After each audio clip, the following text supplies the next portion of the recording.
is to invite Steve to explain how it is that IKEA has become a big champion of innovative ways to make sustainability attractive and affordable for everyone. I also want him to tell us a bit about the We Mean Business Coalition. Steve, we don't have much time, so you heard what I'd like you to explain to us. How has IKEA done it? And a little bit, what advice do you give to the others about how they might do it as well? Yeah, great. Well, it's great to be here with you, David, and really important. I think these Sustainable Development Goals, what you said before about them being a master plan for us, and it's the only plan we've got, I think is a great way of framing them. And we frame things ourselves as a business. Businesses, you like plans and strategies, but you also got to start with an idea as a business. So we're a home furnishing business. We're about customers. We're about people's lives at home. So your sustainability strategy has got to be about your core business. So we want to make products that help people live a more sustainable life at home, LED lights, starting to sell solar panels, water-saving taps. We want to make our operations completely sustainable. Anything else falls short. So we're going for energy and resource independence. Rolling out renewable power. We own and operate 29 wind farms. We've got 700,000 installed solar panels to flip our business to renewable power. And we've taken control of our supply chain. So we source from sustainable forestry or sustainable fishery. And then really taking a stand for people. All business, nothing happens without people. So to make sure that people have a better quality of life, the people in your supply chain. So clear strategies, clear goals, but then lead with passion and purpose as well. So thank you, because as I listen to you, you say it's about the people and it's about putting sustainability at the center of the business that you do for your people. Have you found it been easy to get these ideas accepted right through the company? People have responded very well. So it's if you have inspiration but practical actions, then people get to it. Almost everybody wants to do the right thing, and I found that you can always construct the business case to do the right thing. So there it is. Sustainability can be right for business. So why aren't other businesses following your example? I mean, there are many other businesses now increasingly doing it, and maybe not all blinking loudly on the radar screen. You mentioned We Mean Business Coalition, that I think was really helpful for Paris, really getting a positive business voice out for Paris. There were nearly 400 businesses, all with real actions and commitments. So committing to science-based targets or 100% renewable energy. And we see a wave of this. For a more comprehensive approach, I don't think, people just haven't realized, actually, when you really start to lead in this way, then you can, it's actually, we've saved nearly $70 million through energy efficiency. Yeah. We've turned electricity into a cost center. We'll sell 500 million LEDs by the end of 2020. Our sustainable products, the sort of products that help people save energy, waste and water, they grew at 29% last year. It's more than €1 billion business. So it's good for people. People want to work in a purposeful business, but it's also really good for business, and our customers care. So once you told me, Steve, that you should never make sustainability feel like second best. It's got to feel like the best. Yeah. And at the same time, you've got to make sure that sustainability is affordable. Do you actually think that that is a reasonable manifesto for every business? I think it's the only manifesto, David. And if you think, I think there was a false start with the environment where people looked at the sort of first products were things like detergents that washed your whites greyer. Yes. Or toilet paper that was as rough as sandpaper. Not nice stuff. Recycled? No, not great. I mean, there was sort of the message was that to save the planet, we've got to compromise and sacrifice. Right. Well, actually, now it's about turning your roof into a power station or lights that will last more than 25 years. So save the planet, you can be smart, you can look beautiful, you can have fun, you don't have to be second best, you certainly don't have to use products that are really not very nice. It's got to be easy, affordable and attractive. Right. That's the mantra, and it's about better products and services. Now, these Sustainable Development Goals are amazing. They apply in so many different areas: education, health, gender equality, looking after the oceans. As you take forward IKEA's sustainability business, do you think you're going to be able to actually project it across all the goals? Yeah, we've already done a first mapping, and we've said what are the goals where we're sort of leading, where we think we've got a strong position, and which are the ones that are still important, but we're just playing more of a supporting role. So we've mapped all 17 like that. I mean, some we're really approaching with deep urgency. Yes. So climate action, the clock's ticking, we need to decarbonise our business. We've started, but we've still got a way to go. So we're really, really pushing that agenda very aggressively and looking at how we can help our customers and our suppliers as well. All of the things that touch on equality, you know, it's fundamental. There's about 2 million people that are in some way economically dependent on the IKEA value chain. Right. And for us to take a stand for them to say it's about decent jobs, fair wages and full equality. So you care about the people who supply your stuff? Of course we do, because otherwise, you know, how could you sleep at night if you didn't? Because they're the basis of your business. But that's different from some who have at least the reputation of getting the cheapest possible without worrying about what the suppliers are having to go through to produce stuff at low cost. I think there is a history of that. I think the advantage of the 21st century is transparency is so great, and news stories go viral around the world like this. So more and more businesses are looking deeper into their supply chain. Right. And you can use things like certification standards, other approaches. We have 100 auditors working, so we do 1,000 unannounced audits a year. So I want to ask you a couple of very quick things. Yeah.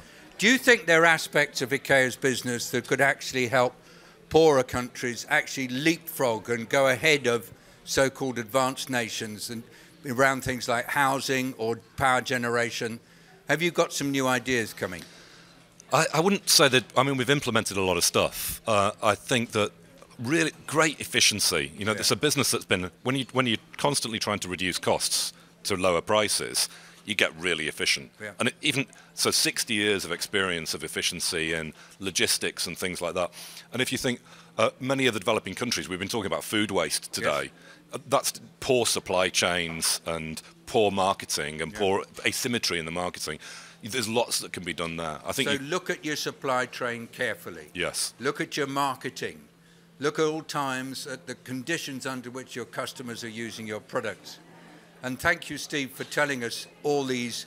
In a way, they're not trade secrets, they're lessons. What's your last word for our audience? The really important lesson, we've had a big one, which is actually when you set absolute targets, that drives change like anything else. So on many things, we've gone and set 100% targets because then it's clear what success looks like. So if you say only from sustainable forestry or only LEDs or only renewable power, you stop wasting your time with the non-sustainable stuff, and then it drives innovation. It also creates complete clarity for everybody in your business or in your organization. And I think I'd see whether you're governments, business, institutions, go all in, set 100% targets. So it's all or nothing, and zero tolerance of actions or operations that are not demonstrably sustainable. Yeah. Have strong principles, hold yourself to account, and lead from principles, and then everything will follow. And that's the passion part.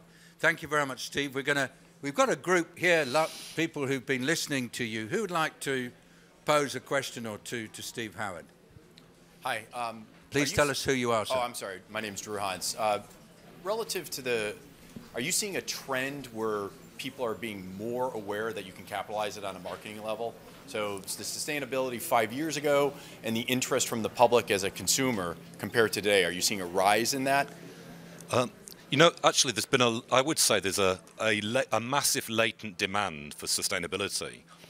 We've not done a lot of direct marketing to people, so we've just started to increase the information. But we've asked customers, and after the day-to-day issues of, you know, getting your kids to school or paying the bills, people really care about every aspect of it. Forestry, climate change, how workers are treated. And I think we have a responsibility to connect more with people. And then every product has a story, and every product should have a good story. I like that. The traceability piece seems to matter. This piece that I'm buying, what's its story? Great. I think there is one trend that's real, is actually people are looking much more for purpose. So they're looking for purpose in the companies they do business with, purpose in the place they work, and it's not just about making money. It's got to be more than that. And I think that's an enduring trend we'll see. Yeah, please. Hi, my name is Tom Nasser. Obviously, the supply chain is a huge huge part of the business. And is that something like tracking the actual harvesting of woods and harvesting of the actual plant matter? Is that something that IKEA goes all the way back to, or do you have partners that actually help you monitor the sustainability of the supply chain that you're using? I mean, forestry is a big business for us. So I mean, we use 15 million cubic meters of wood, which is a lot of logging trucks end to end. We go from here back to the Netherlands and then some. But we have 35 foresters working inside the organisation, and then we have strong partnerships with organisations like WWF. We have extensive programmes, so we know where all of the wood comes from. 56.5%, to show you I'm a real nerd for numbers, is FSC certified today or recycled, and we've got, of course, a 100% target for 2020, and we know where it's all going to come from. So targets drive sustainable business. Yes. And without targets, you're flopping around, right? Yeah. More questions, please. I'm Scott Seidel with the Ellen MacArthur Foundation. And as you probably are well aware by now, we're working on circular economy with the European Union and have started here in the United States. And we're always curious when we see manufacturers talking whether you are following, stewarding your materials and furniture back into useful life cycles. Yeah, I know Ellen well, Ellen MacArthur, and on the circular economy, what we've done is we've looked at waste from stores. So we've got stores and distribution centres where in most of them we're over 90% of the waste is going diverted back into recycling now. We've got some zero waste factories and facilities. And then we've looked at products to make sure we design for recyclability. So when a product's done at the end of its life, to do that. And then we've started to drive initiatives. Can we create channels for people to sell products, an IKEA product that they're done with and they want to sell on? Can we help create channels around that? So we think the circular economy is going to expand, and we'll be doing more things where we actually help people repair products, help extend the life of them, help them resell them, and help them recycle them at the end of the life. I'd say we're about halfway on that journey, and it's an exciting one because it starts to change your business model. A simple one we did was just mattresses. We found people have a mattress, they don't know where to get rid of it, so we went around more than 20 countries to set up mattress recycling facilities. And sometimes they're upcycled and sometimes it's a bit downcycled because you're dependent on local facilities. But we found that we could do that, and we did that within about a year.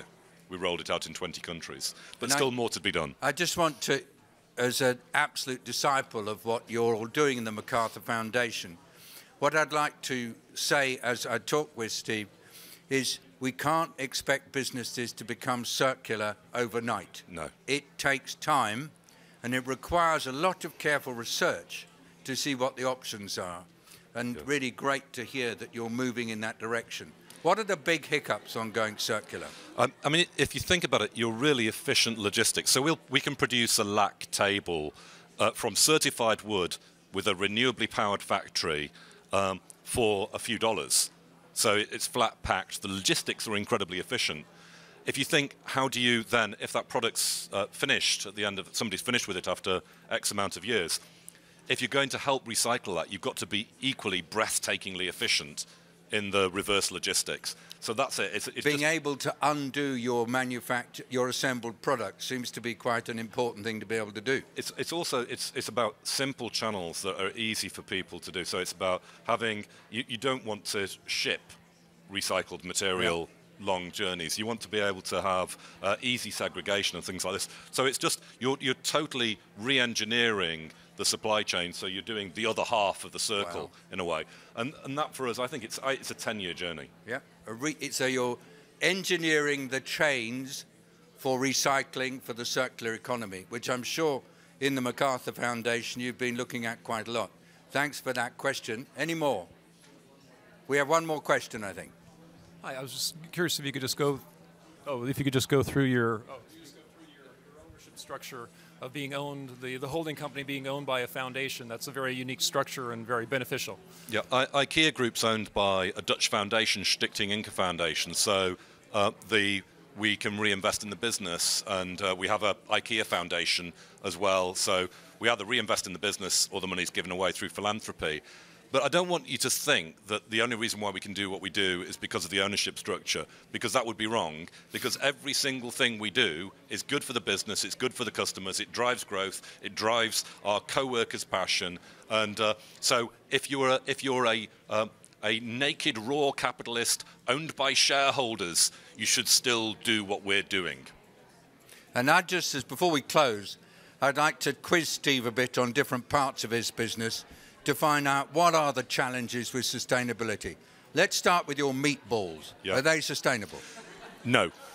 The meatballs, what we've obviously looked at sourcing. I mean, there's about 300,000 pigs and 300,000 cows go towards an IKEA meatball. Yeah. And they have a significant carbon impact. Yeah. It's something that people really like in the store. It's sort of synonymous with the business. So what we said, should we take these away? And I might have voted for it, but it might have been my last vote in the organisation. Yes. We launched veggie balls alongside it, and we said, let's promote choice. So we've launched chicken meatballs and veggie meatballs. If you care about this, if you go to IKEA, you can feed 30 people with the veggie balls for one serving of meatballs, regular meatballs, from a carbon footprint point of view. Yeah. So we've sold about 100 million veggie balls now, and we're doing much more sales steering around that. So I think that's probably about the right response for us at this point in time. Okay. And I suppose the last one, everybody really likes your beds and your mattresses, and we just talked about those. Presumably they're part of the business that really is in the centre of your sustainability agenda, is that right? Well, I mean, that's one of our significant businesses, obviously, but what we're focused on is cotton. We use about 1% of the world's cotton, and cotton is... Just get that, IKEA uses 1% of the world's cotton. Fact. Yeah, a little bit under, but nearly. Nearly. And the cotton we'd focused on, because cotton's a great material to use to make shirts or bedding from, or mattress covers, but it uses lots of pesticides, lots of fertilizers, and lots of water in dry areas. And a lot of farmers had very low income. So we've worked with the BCI, with the Better Cotton Initiative, and we said we'd be 100% BCI or equivalent by 1st of September last year, and we were. So all of the cotton we've moved. Brilliant. And that was deeply working deep back into the supply chain. To connect back to your question, it was really going and understanding every single thing in the supply chain, and then empowering suppliers and being very singularly focused around that target. So, ladies and gentlemen, you heard it here. This is Steve Howard. He is a guru, and I believe one of the most extraordinary leaders in sustainable business. But what I've learned from Steve over the years is any business can do it. Any business. It just requires mindset, leadership, and most of all, the commitment to be 100%. And perhaps that's the lesson we all need to take away from here. You're either sustainable or you're not. Steve, thank you very much for being with us today. Thanks a lot, David.